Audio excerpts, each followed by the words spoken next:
Hello, good afternoon, good morning, good evening, wherever you're finding me. Hello, share this video. And this video is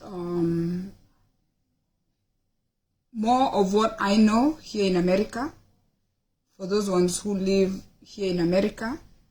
And for those of you who live in your local countries with your parents, you might benefit from what I'm about to say, but I'm specifically talking about what I know. And when I come on Facebook, normally my talks are raw, my talks are real, my talks are personal, because I just don't like to talk about things I just don't understand. I've not come here to talk about divorce. I can chime in, I can throw in comments about divorce, but I've not been divorced. But I want to talk about things that I have experienced, things that I continue to experience. So whoever can listen, whoever can learn from me. We share, not because we want our business out there, okay? We want what has happened to us not to happen to other people.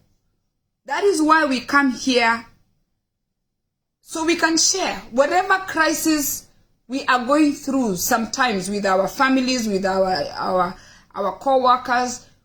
We are talking, so you don't have to go through what we are going through. So I'm coming from a very good place, and I know a lot of people tell us, some things are too personal, but let me tell you, some things are very personal. Facebook is not a private place. And if you've been following me on Facebook for a long time, you've seen the journey I have had with my mother. And that's why I want to talk about our parents today, okay? My father died in 2007, but when he came to America, which was 1997, and I believe 1998, I'd had my son, there was no Facebook. So if I post my father now, it's old pictures. But I want to speak about parents and taking care of parents.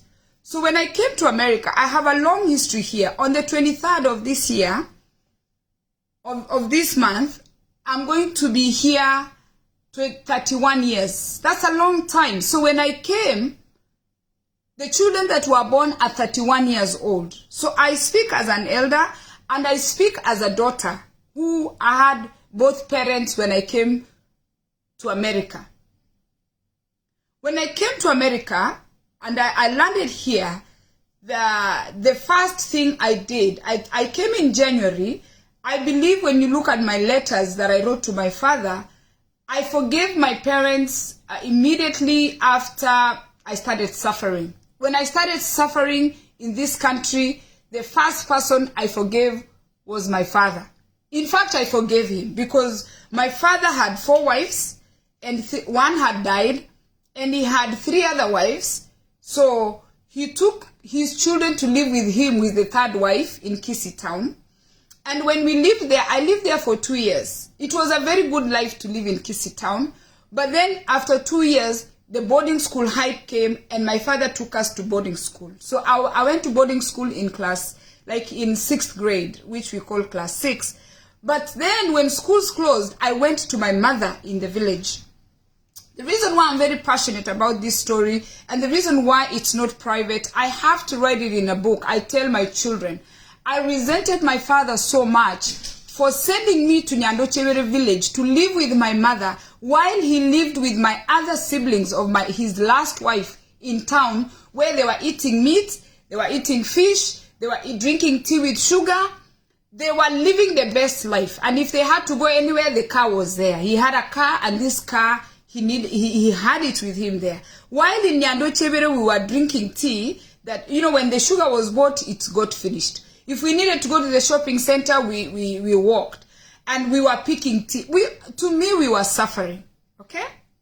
And I resented my father for that, because I liked food. In Kissy Town, if you went there, you could eat chicken as much as you can, because my dad ate chicken literally once a week. There was fish once a week. There was beef once a week in that house. There was chapati in that house. You know, chapati was like a big thing. But in the village in Nyando Chebere, my mom was not doing all that. And it's the reason as an adult, by the time I came to America, I couldn't cook because all those delicate, nice foods were in town with my father. But it's not even us who cooked. It's my cousins. My late cousin Susanna, they cooked. My cousin Julia, they cooked. So we really never cooked. So I had kind of like a shaky, bitter life by the time I'm entering the plane to come to America. So I was very bitter. So the second month in this country, I forgave my father and I was at peace. And when you look at my letters, I just let it go. I understood culture. I understood the surrounding circumstances. And all of a sudden, I realized I was not like suffering like I thought. Because you know what? People are suffering more in the village. I went to a good school. I went to Sironga Girls. We were the girls who were like top. In fact, I was like one of those proud girls that used to walk with their head up high. My head has been up high. I later found out it was my father who made it possible for me to be proudly walking in Sironga, because even the teachers that taught in Sironga knew my brother, who was a professor in the University of Nairobi. My name was a brand name. So when I went to Sironga, they just didn't see me as Penina. They saw me as Ongwenyi. I didn't even go as Penina. My father created a name that was so powerful. So I forgave my father. I'm going to start with that. Then I want to talk about my mother. I came to America. I never liked my mother. So I will tell you that straight. It was a no-brainer. Because I felt like she used to overload me with work. I could not just stand even hearing her voice. Huh? Because my mom was not keeping up with the current the things. When Sandak came, she wasn't worried. When Chapati, my mom was not keeping up. So that, and you can tell, I like a soft life. My mom was not interested in soft life. But my young stepmother was interested in soft life. She dressed her girls. She bought her dresses. And I just could not stand her. And the day I turned 18, I left that house. Okay? Because I could not tolerate my mother. Because her attitude, just keeping quiet. She never said anything. So I was just annoyed with her. Okay?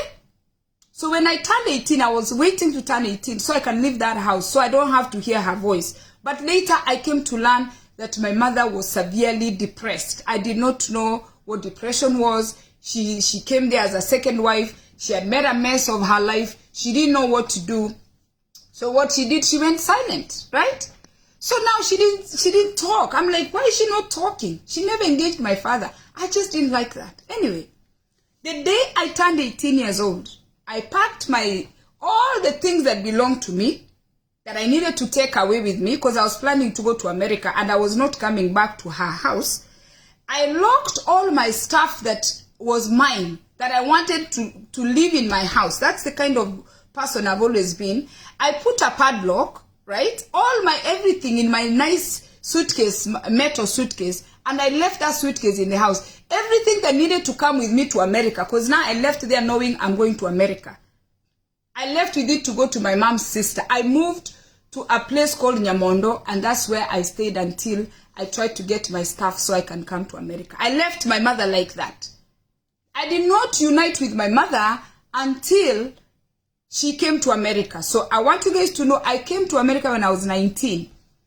I came here in January. My mother came in August. So my mother was 56 years old when she moved to America. 56.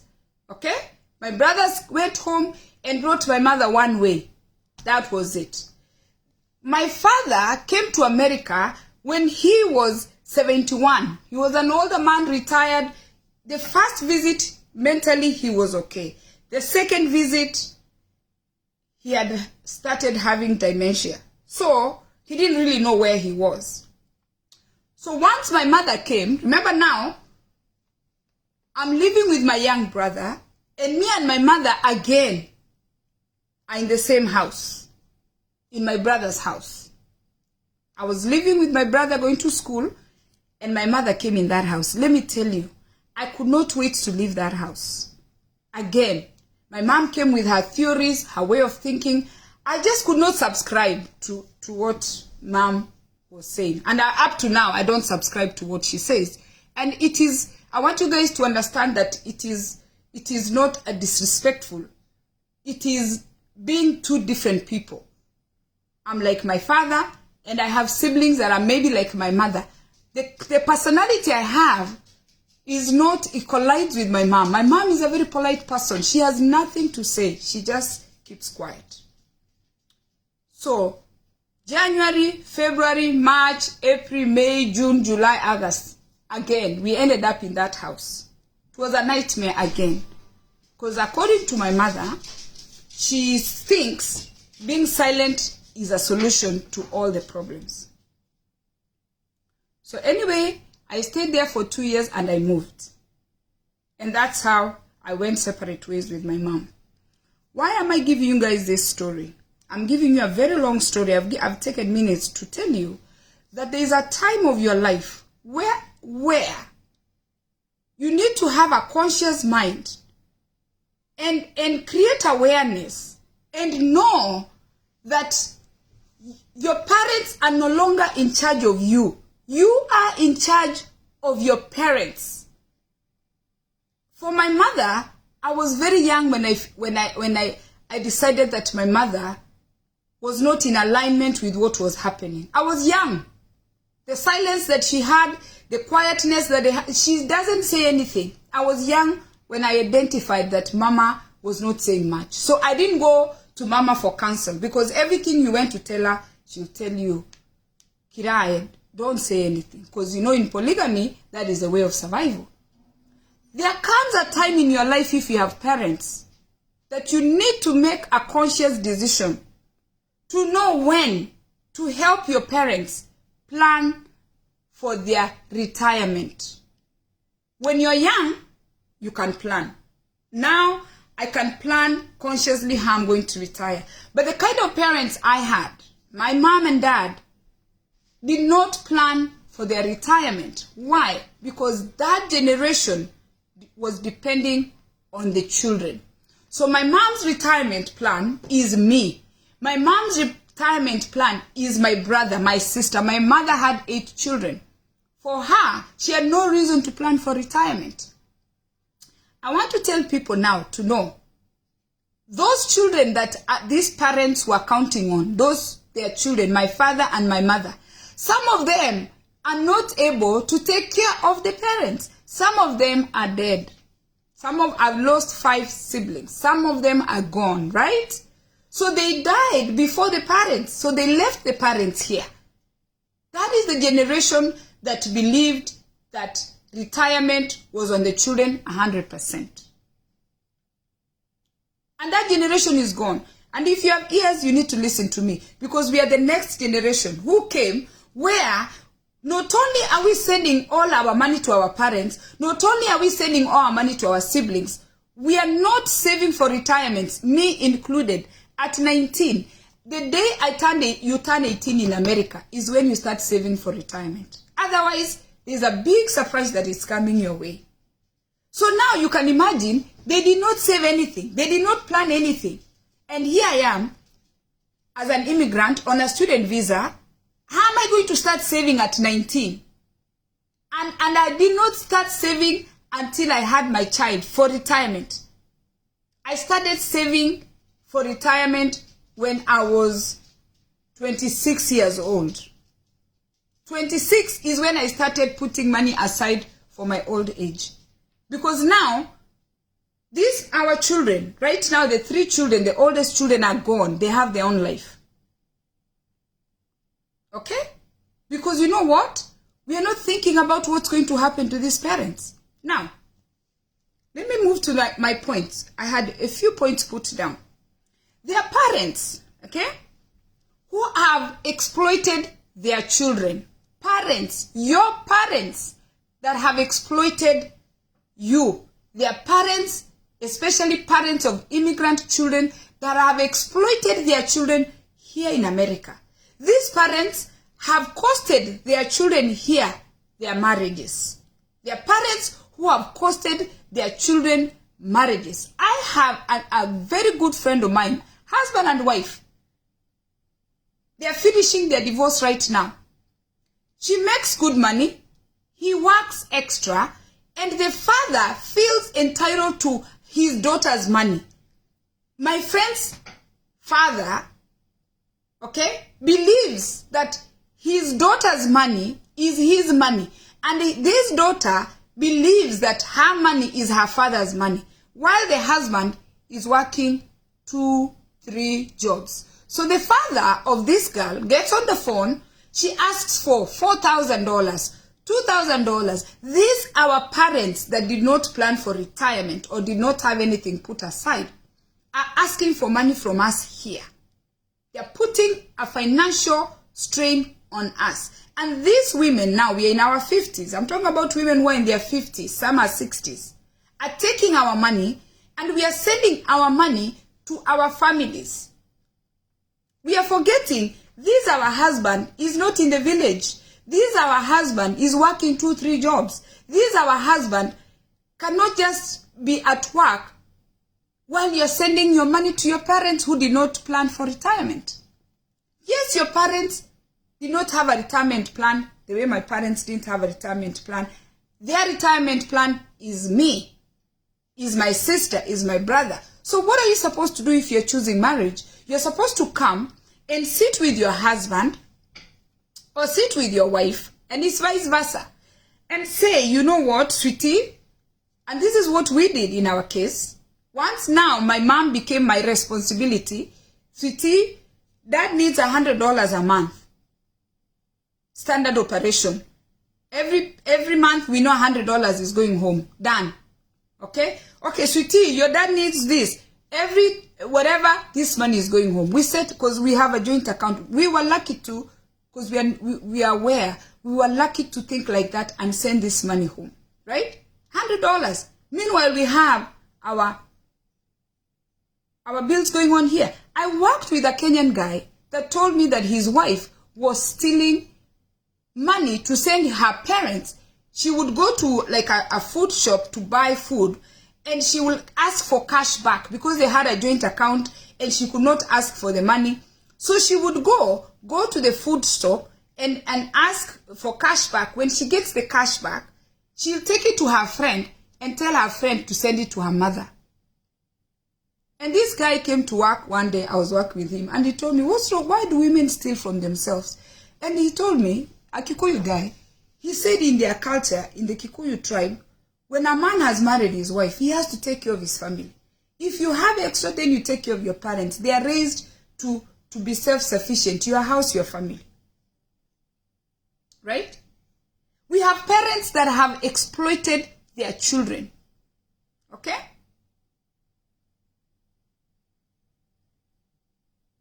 Asking for money constantly without thinking how their children are going to pay bills. Okay? Now, again, fast forward. I'm going to go back to my mom. When my dad came here, the second time, we could not care for him because I just had a first baby. So what we did, he stayed for a month and we sent him back because he was not mentally stable to be left in the house because he had early dementia. But thank God my mother was here. But it was so hard for my mom because my dad bounced back to like where he was going to work. He's thinking he's going to work. So we took dad back home. And then mom continued to stay. So I started, because I was knowledgeable, I started telling my mom, Mom, you need to go home so you can retire there. Mom, the experience she had had in Kenya, home was not home. Home was here. And I know so many of you can relate to this. She felt comfortable here. Remember, she's 56. This was feeling like home. But then I knew I had worked as a home health aide. I had known that the fact that my mom didn't put money away for retirement, this was not going to be home. How is it going to be home? I'm a young mom, right? How am I going to care for my mom and care for my children and go to work and have small children? It was impossible. As much as I tried, to redirect mom that just go home. And some of you can attest to this. I've spoken to many of you. She felt comfortable here. She was feeling that this was home. But you know, I want you guys to know, even me who came here at 19, this is not home. America is not home. Once something happens to you, you have to go to the nursing home. And in that nursing home, they're going to give you food that you've never seen since you've been staying here. You see, now we grow managu, we grow saga, we do all these things. Once you're in a nursing home, okay, you're going to see food you've never seen. Whatever they bring you for dinner, you're going to be shocked. They're going to give you ham. They're going to give you a bacon. They're going to give you I don't know what.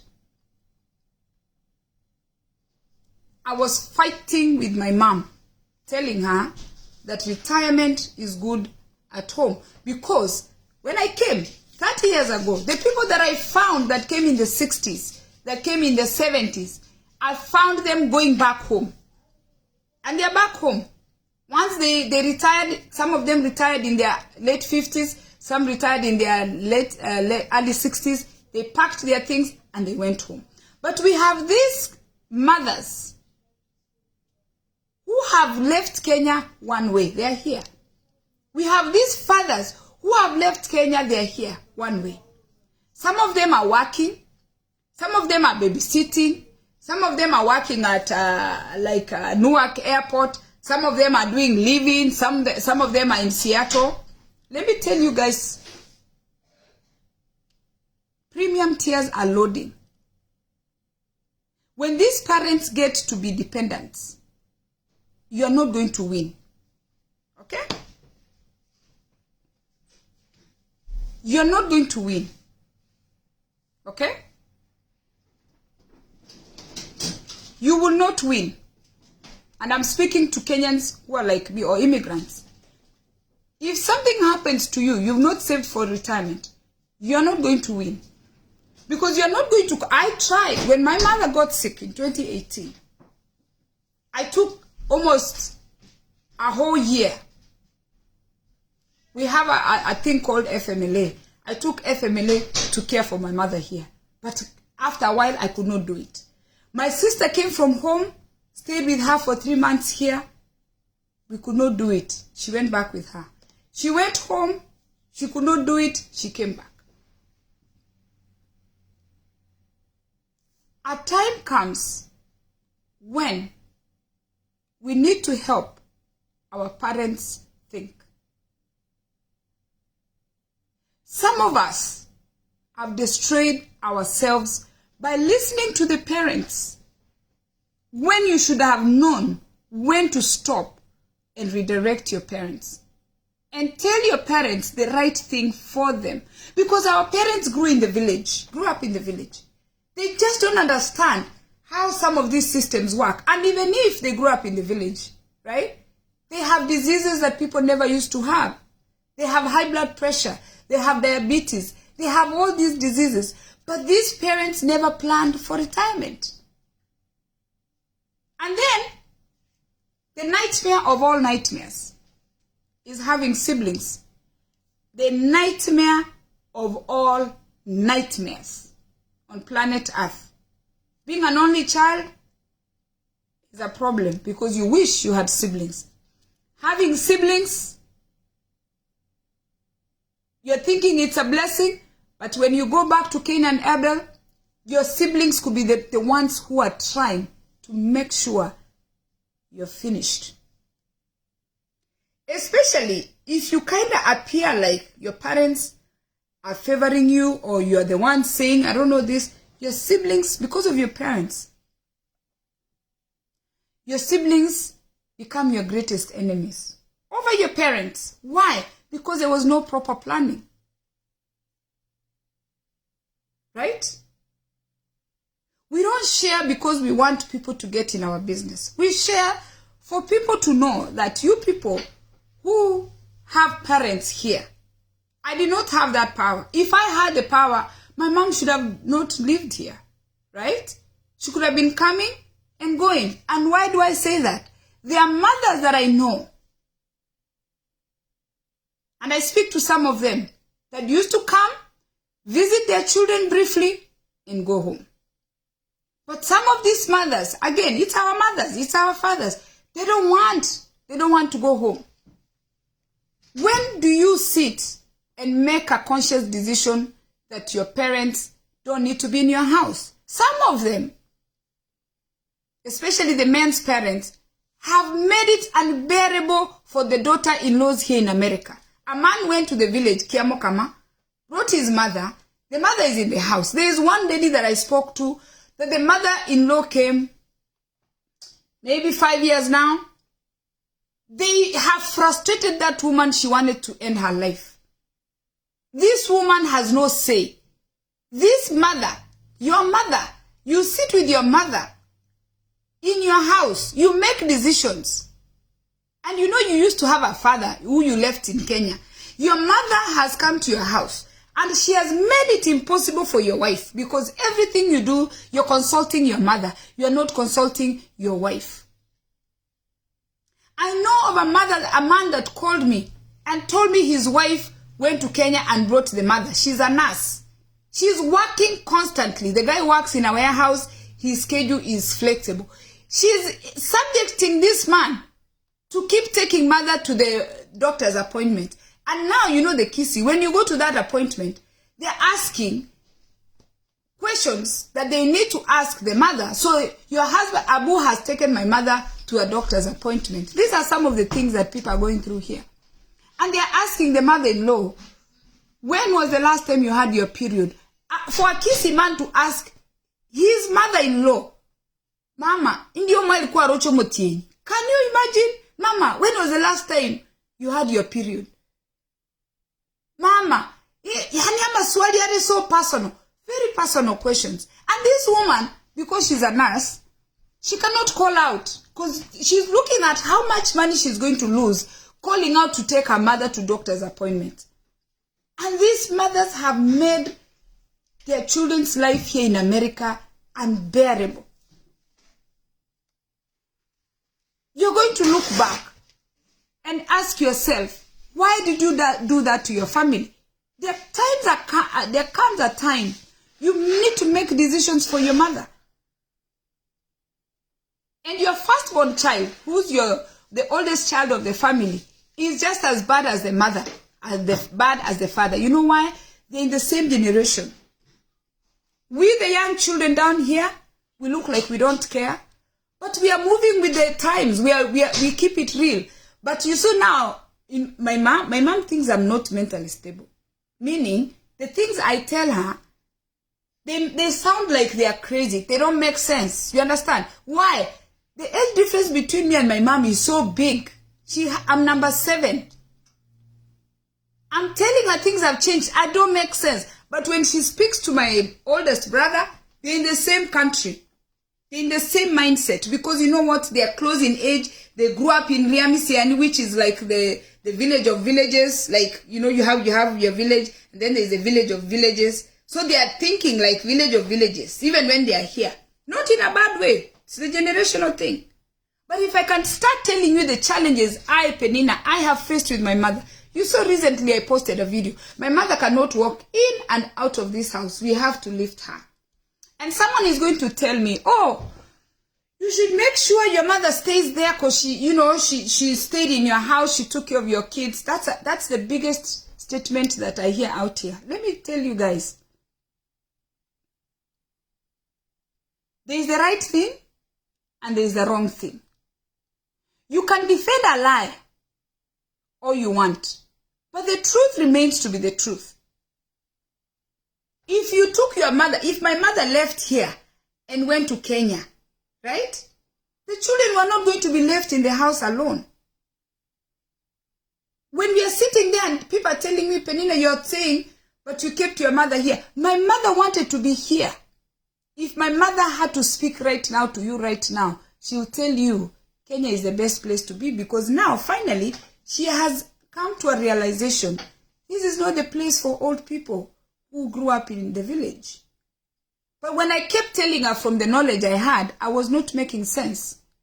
It looked like I just wanted her to just go be. No. We use childcare as a reason that we are keeping our parents here. The kids go to school.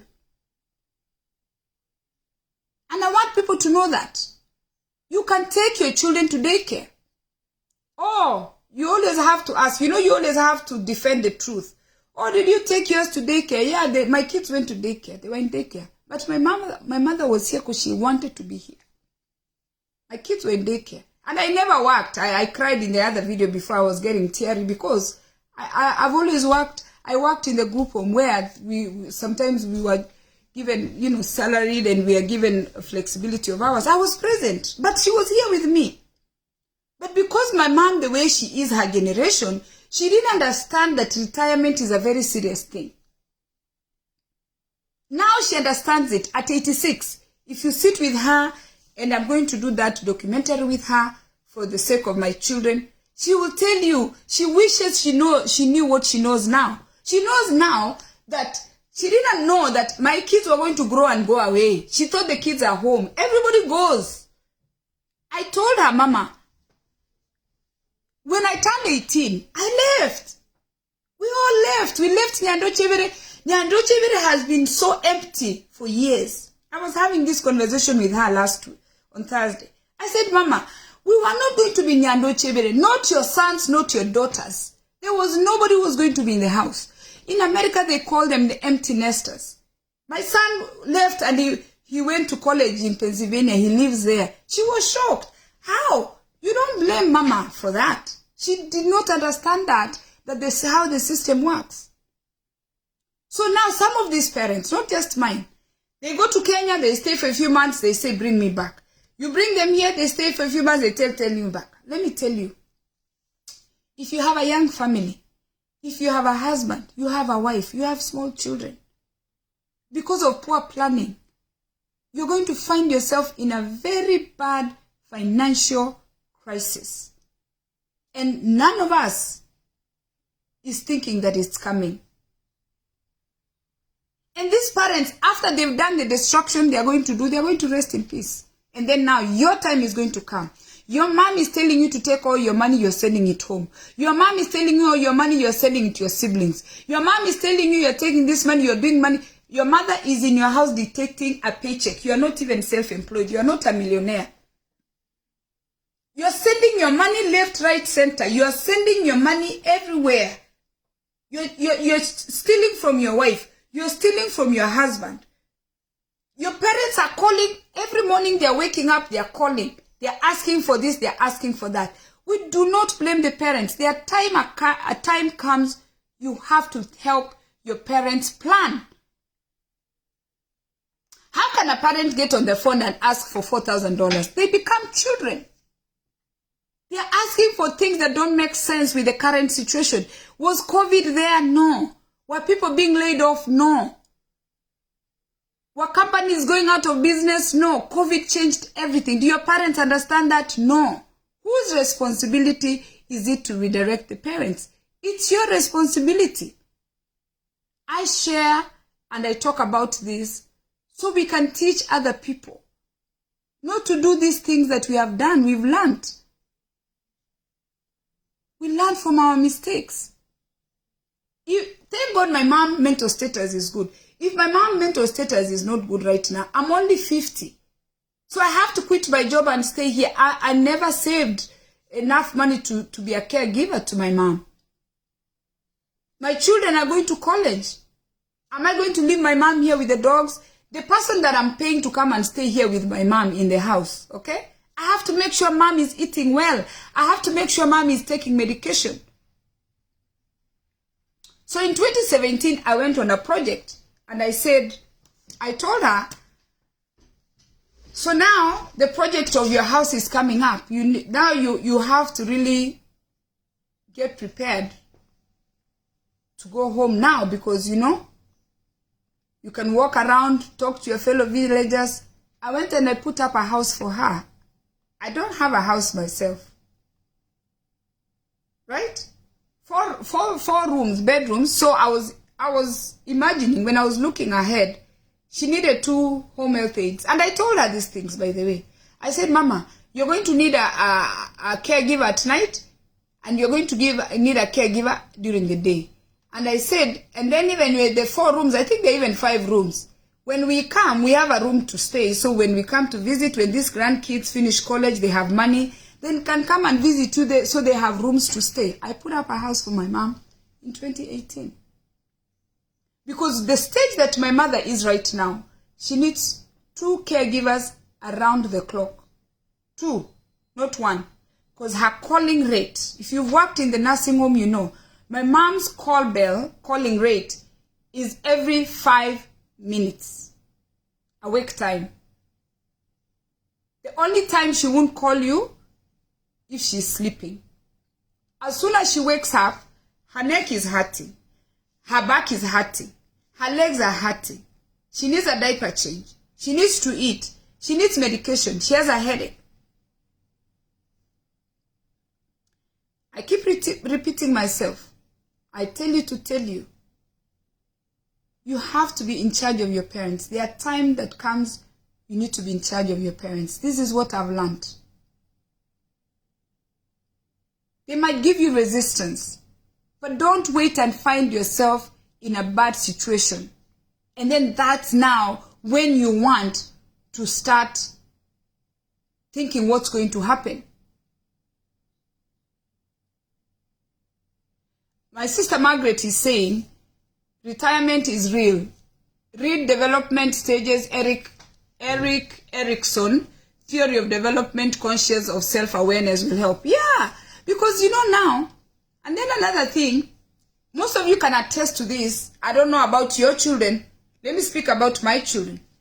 The children we have now, you see how my mom's mindset, she was a dependent, she was depending on us. The children we have now, the next generation after us, they are dependents. We have adult children. Born in America, you are thinking born in America is a plus. No, we have a set of adult children, right, that are coming with a different set of problems, right?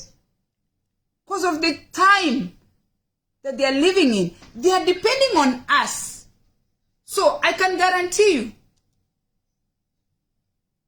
I can be sure that I can tell you that the probability of me being cared for by my children, the way I've cared for my mom, is 0. And they don't mean harm.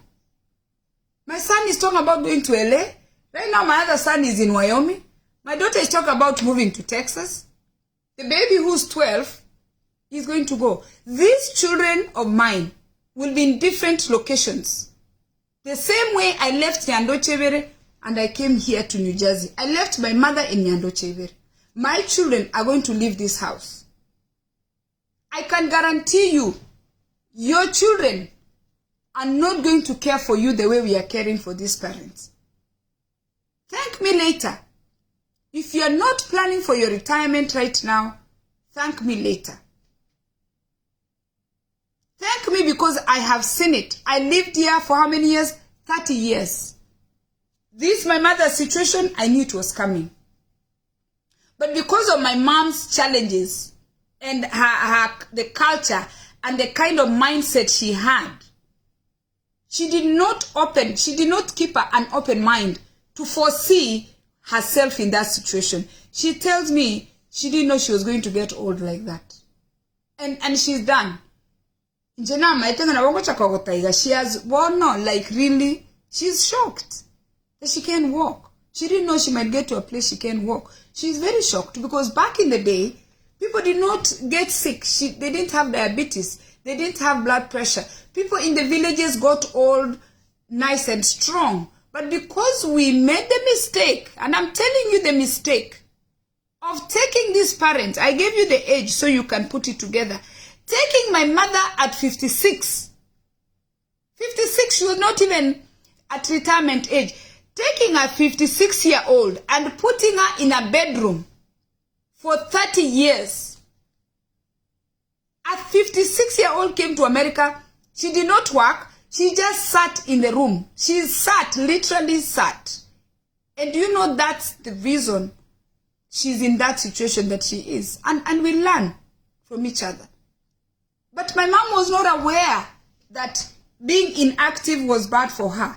If you speak to her one-on-one when you find her, she'll tell you, oh, nah, she's going to America. According to her, she came to America to rest.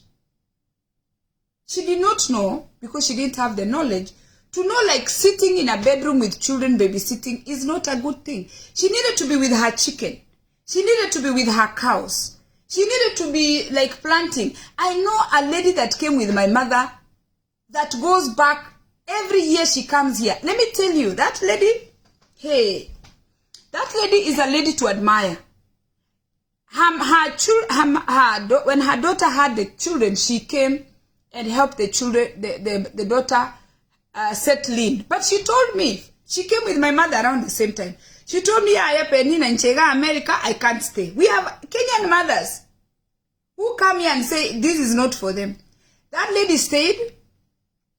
And you know, when the kids went to daycare, after 6 months, that lady put the kids in daycare. Her mom went back. But when her mom went back, she took her money. She bought her mom a farm somewhere in Rongai.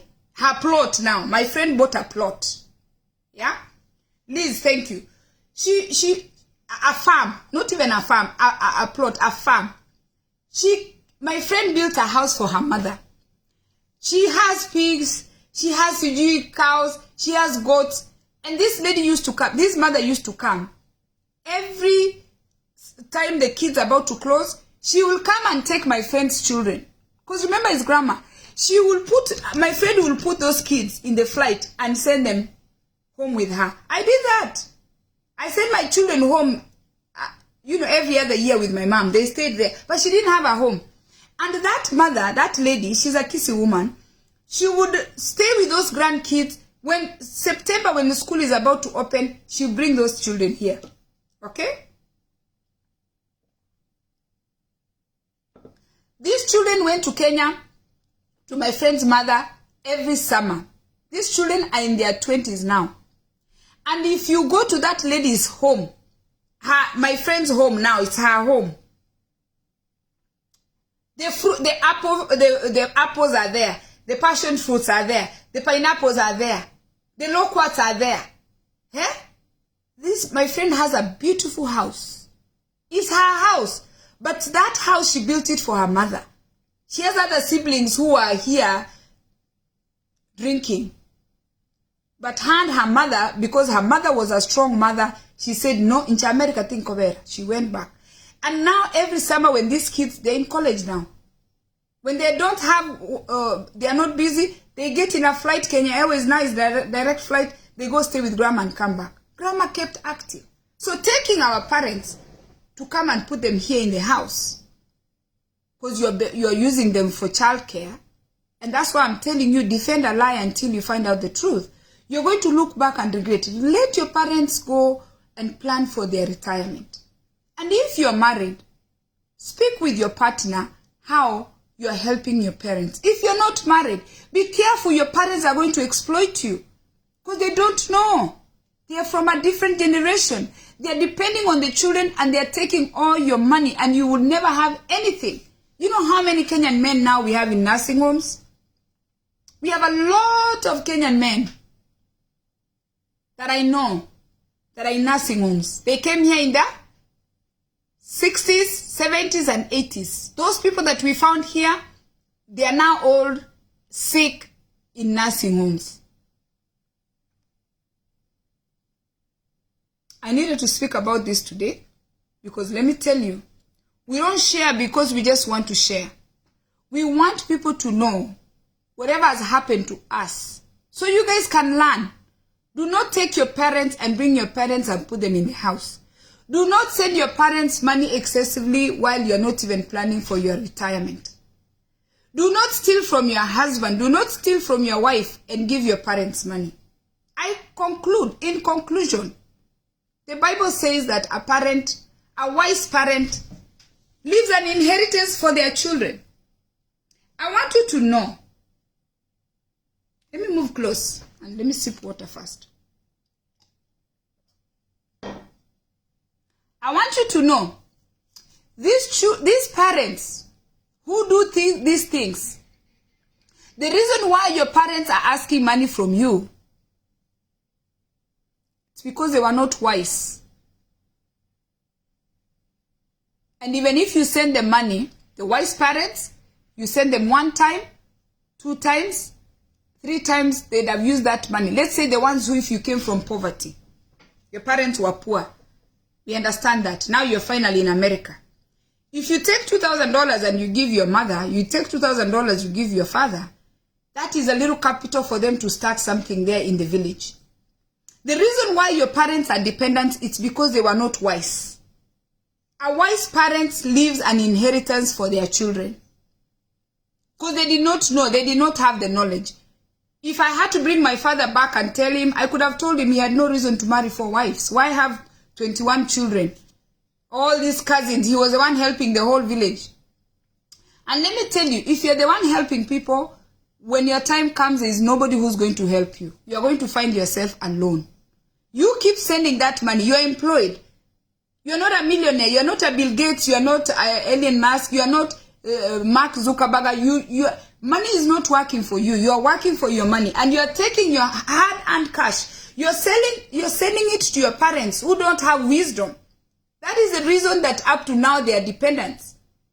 A parent who is constantly asking for the daughter to send money is a parent who doesn't have wisdom, because that daughter is married. She has a husband. She has her children. And a woman who steals from her husband to send her parents money, a man that steals money to send his parents money, it is people who don't have wisdom who do such rubbish. The reason your parents are where they are, because let me tell you, you want to tell me there are no age mates of your parents who left something for their children, who have wisdom? There's a man there, in my home there, who's rested now. That man, long time ago, when I was a small child, his children came to America. This man used to tell his children, bring money, invest for you. Bring money, invest for you. He invested for those children. Those children are no longer in America. He was a wise man. Those children moved back, and they are doing very good. I even have relatives who left this America. When their fathers were alive, when their mothers were alive, they didn't take the money and eat it and give the villagers and call people. They took their children's money and invested their money. Mothers who are wise help their children to invest for them. Fathers who are wise help their children to invest for them. They don't take away from you and give your brother who's always drunk.